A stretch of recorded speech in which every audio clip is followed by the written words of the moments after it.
Okay, everybody, like I said a few days ago, I'm going to try and do something a little bit different with my next video, and it really stems from a question that I was asked by YouTube user Elite Squad 101, who's recently started producing his own wrestling video. So if you want, go check out his channel. I'll put a link in the description, and you can check him out and see if you like his videos. Some of them are pretty interesting and well done, so go ahead and check him out. But he asked me for advice on how to produce YouTube videos and what should aspiring YouTube video makers and wrestling YouTube shooters, or whatever you want to call them, what's some advice on making videos? And I've been asked that a couple of times. I recall being asked that for one of my Q&As, and I couldn't find it. I went back and looked through my Q&As, and I was, in skimming over them briefly, I couldn't find the answer that I gave to that question. If I answered it, I don't recall... I don't recall off the top of my head every single Q&A that I was asked and what every single Q&A video had, what their full contents were, but I seem to remember answering a similar question. But even if I did, you can't really go into too much detail in a Q&A video because you've got so many other questions to answer that it's very difficult to go into too much detail. So because Elite Squad 101 asked, and because I've been asked before a couple of times, I decided, you know what, fuck it, I'll just go ahead and make a video giving my advice to aspiring YouTube video makers and what they should do and what they should shoot for and how to make a video, basically. And I never thought I would ever be in a position where I'd have to do that. When I started making YouTube videos, I never envisioned that people would be asking me for advice, because I don't view myself as like an elite video maker or anything like that. I mean, you look at guys like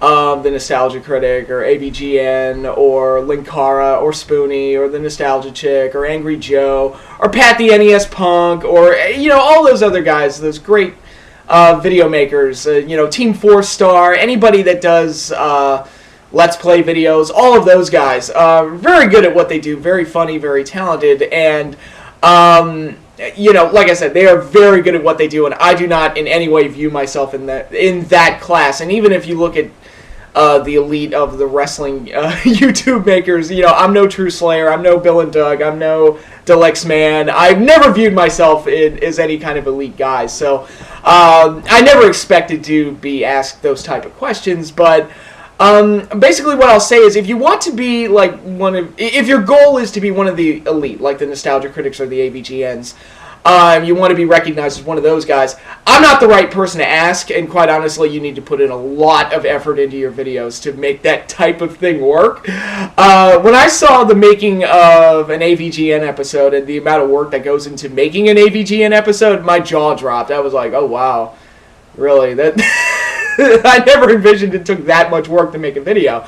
And you have to invest in the right equipment, the right editing software, the right camera, the right microphone, all that stuff that I have not done. I'm pretty much a guy, I use the webcam on top of my laptop and whatever microphone comes with the laptop. Not the best equipment for editing. I use Windows Live Movie Maker, which is quite honestly crap, but it works for my purposes, so it's fine for me. I work a full-time job. I don't have a whole lot of time to dedicate to making videos, so for the lower-end videos that I personally do and I'm comfortable making, that's the stuff that works for me. But if you want to be bigger than that, you're going to have to invest in the right equipment and the right software and all of that stuff. And obviously put in a lot more time into it than I do. So keep that in mind. If you're content being somewhere around my level, which is a few hundred views, and you make a video once or twice a week, and it doesn't take up too much of your time, and you're just doing it for fun, basically, doing it as a hobby. You're not, with no intention of being famous or, internet famous or anything like that. What I can tell you, excuse me, what I can tell you, the best advice I can give is to do it in a way that makes you comfortable. Don't worry about trying to be somebody else. Don't worry about mimicking or copying what somebody else does. And don't worry about being somebody else. Do what makes you comfortable, and do whatever it is that helps you make the best videos possible. I hope I'm explaining that well, but what I mean is, you know, when I first started making videos, I wasn't concerned about, oh, I have to be like True Slayer, or oh, I have to be like Bill and Doug, or anything like that. That wasn't even in my mind. I was like, you know what, I'm just going to turn the camera on, I'm going to talk, and I'm just going to be me. And that's it. That's all I'm worried about. I just want to be comfortable, and I just want to be me. And that's worked for me, and I think it would work for a lot of people if you just... you know, play to what makes you comfortable. Do it on your schedule. Edit the video in the way you want to edit it. Personally, I don't script my videos. I just turn the camera and that's it. I don't go to the effort of actually writing down a script of the things I want to say. I might write down notes and I'll have an idea of what I want to say. And I'll just turn the camera on and go. And I might rewatch it, you know, once or twice, and if I'm happy with the final result, they'll post it. If I'm not happy, I'll delete it and then just reshoot it. I've deleted entire 30-minute videos because I wasn't happy with the final result. But again, it's all about just finding the time to be able to do that. And again, I work a full-time job, so I don't have a whole lot of time because, you know, I like to go out on the weekends, and I like to, you know, I've got errands to run and bars to go to and things like that. So I don't have a whole lot of time to dedicate, but I do make sure that I set aside time for the video so I can dedicate the right amount of time. I'm a very scheduled, time-oriented person, and I'm very anal when it comes to time, so I schedule my time beforehand of when I'm going to work on these videos and, you know, yada, yada, yada, all that stuff. And hopefully it all works out okay. And very rarely do I find myself getting behind. At least now. At first I kind of just went with the flow and I just did it whenever I had the time to do it. And I found myself getting behind on making the videos that I wanted to make. So I've done a better job of scheduling it. If that works for you, go ahead and do that. If you're anal about time like I am, go ahead and do that. That's the stuff that I do. If you're not and you don't really care and you just like to make videos right after something happens, or which I've done a couple of times, but if you don't like to schedule things that strictly, fine, just do it whenever you're free. Again, it's about doing it the way that makes you feel comfortable. I like to sit down when I make my videos. If you like to stand up, go ahead and do that.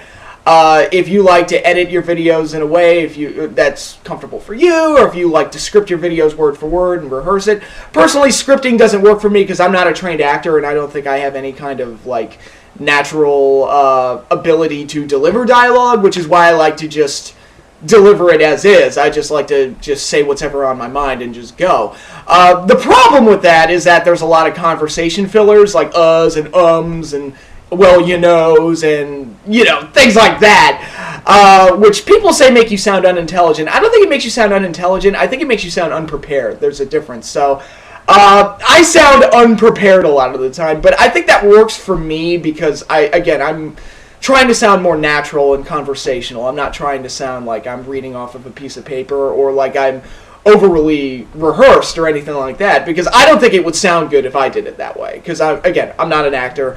I don't have a natural screen presence or anything like that. I just like to speak whatever's on my mind and go. And that's comfortable for me and it works for me. But again, if you want to do it differently, play to your strengths and do it in a way that makes you feel comfortable. And that should be your number one goal. Do it in a way that makes you, that helps you present yourself in the best way possible and absolutely works for you.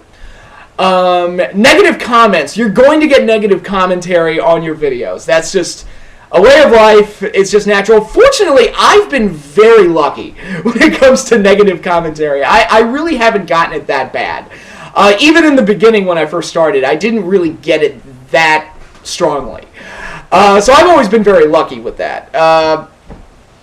One thing I will say is that a lot of people would probably give the advice to ignore the negativity.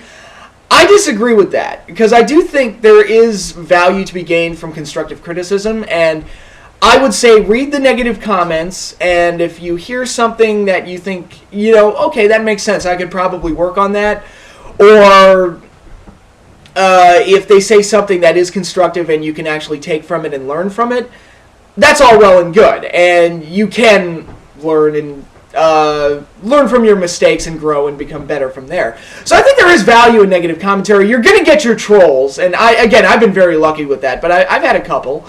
And the best way is to just learn, okay, which are the troll comments and which is the constructive criticism, and can I learn something from the constructive criticism, and move on from there. Grow, develop, and become better. And again, I don't agree with just ignoring negative comments altogether. Just take it in and see if you can learn something from it and see if it helps you in the long run. Again, fortunately, I haven't gotten much in the way of negativity, even when I absolutely deserved it. Like, I think my video, the worst video I ever did was my review of WrestleMania 27, because I did it when I was sick. And I just kind of was like, all right, you know what, fuck it, I don't care. This sounds horrible, I sound dry, what the fuck ever. And I sounded pissed off the entire time, which I didn't want to sound pissed off, but I did.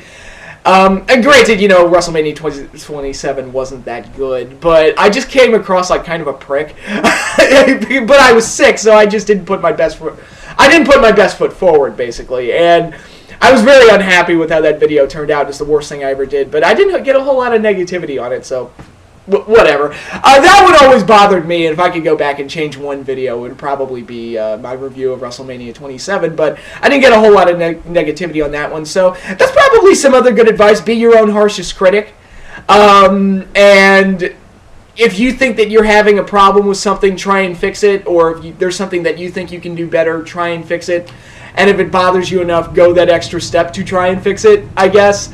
So basically, there is value to be gained from negativity, and that's you just got to learn which is constructive criticism and which is just you being too hard on yourself, or somebody just being a troll, or whatever. You just have to have kind of a mind for that kind of thing, and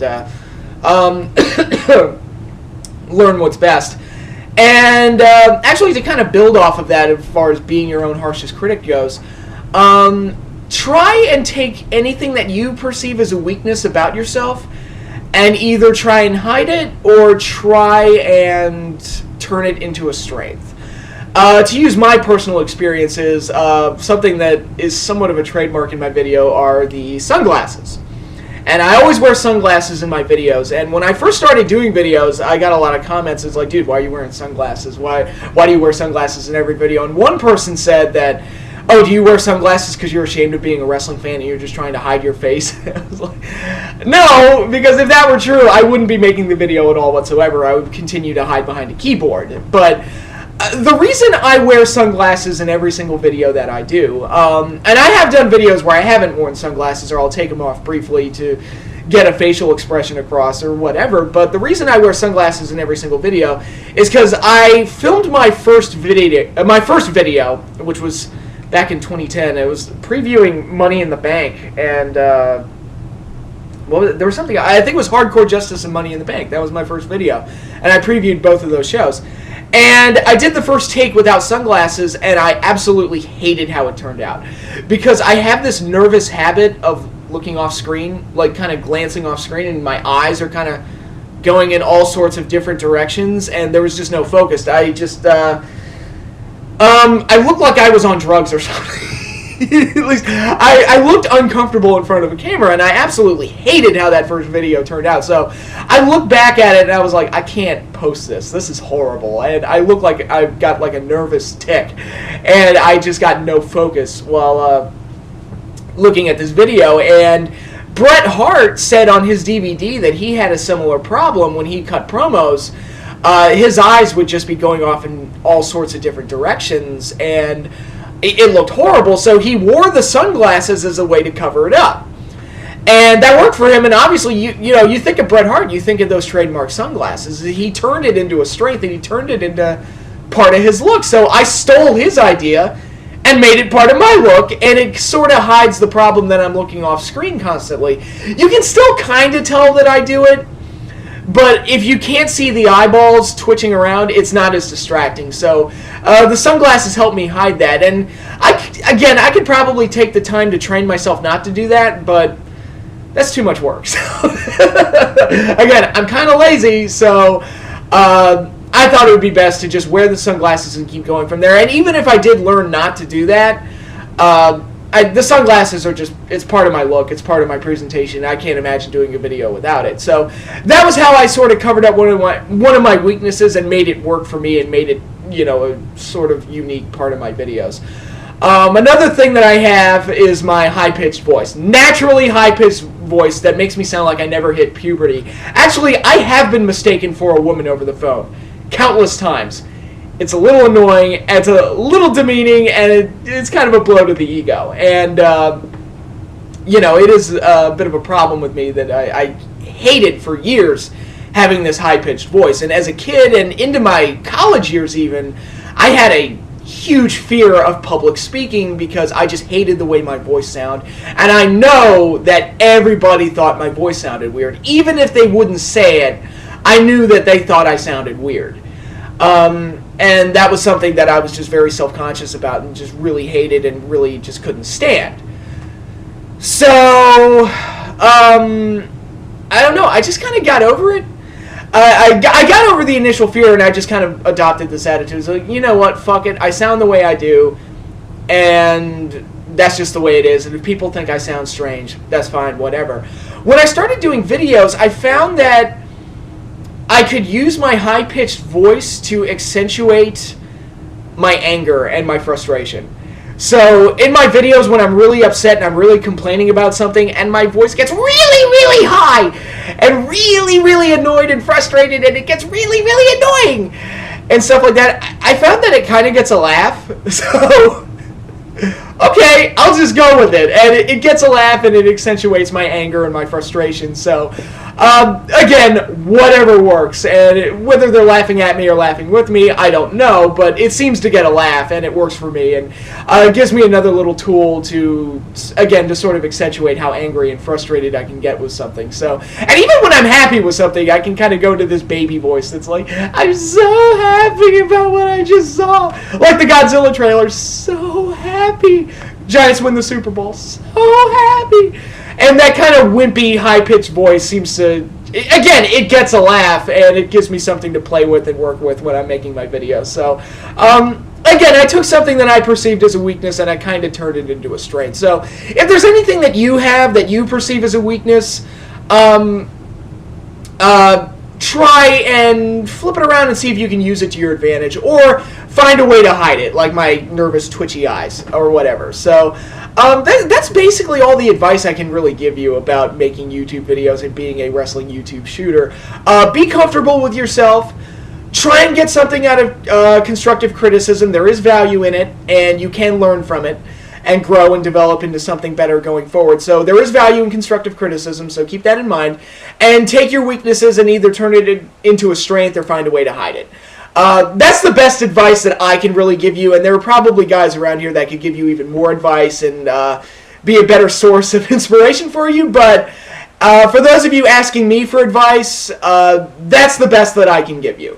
So, I hope you all found this helpful. Anybody that wants to start making YouTube videos and wants to become a wrestling YouTube shooter, that's the best advice that I can give you, and that's the stuff that worked for me personally. So, I'm just pulling from my own experiences and my own, you know, my own time in making these videos. I can't believe I've been doing this for almost 4 years, but that's where we are right now. But that's all I have for right now. You won't be seeing a lot of fresh material for me because the next week I'll be posting part 4 of my top 30 WrestleMania series, and next weekend I'll be posting part 2 of my Godzilla movie review series, and both of those were filmed weeks ago. So you actually won't be seeing fresh material from me, but you will be getting those 2 big videos. So enjoy those, and I'll be seeing you sometime the week after. And that's all I have for now. But until then, peace out. And I hope you found this video helpful. If you are thinking about making YouTube videos, again, I hope this helps, and I hope I, you know, guided you in the right direction and gave you something that you can work with and build off of. So until then, I will see you all later.